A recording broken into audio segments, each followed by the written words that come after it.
Hey there, I'm Charles. I'm a graphic designer living in Pasay City, Philippines.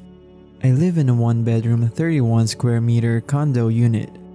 Even though it's a small space, I tried my best to maximize it and make the space functional.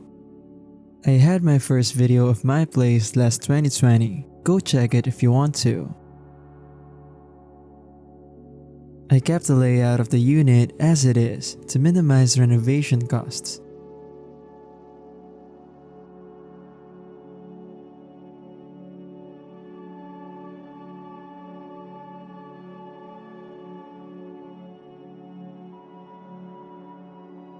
There's a narrow entryway, a small kitchen, a living and dining space, a bathroom, and a bedroom.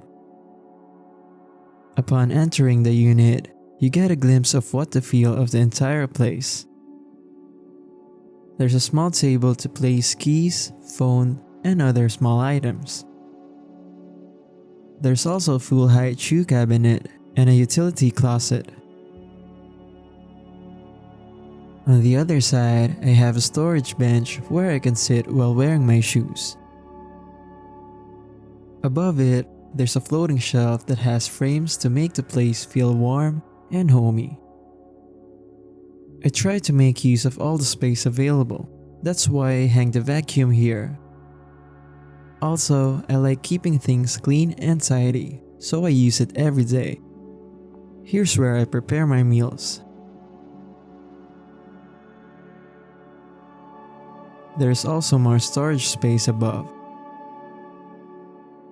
Beside my refrigerator was supposed to be a space for a washer, but I just use it to store luggage and other stuff, since we have a laundromat within the condo.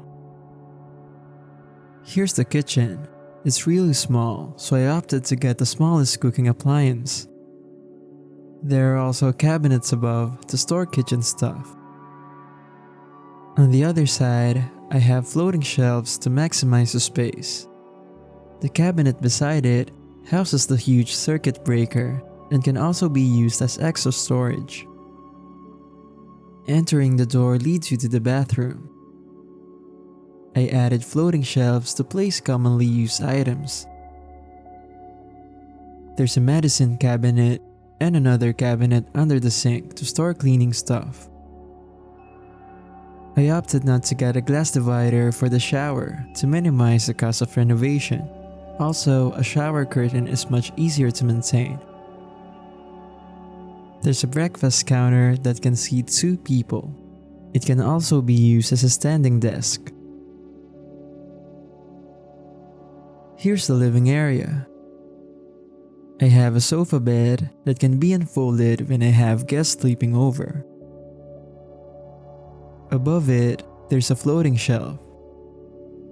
On the other side, I have a TV. All the cables are routed inside the drywall to minimize visual clutter. I hid the router and other cables inside a floating cabinet.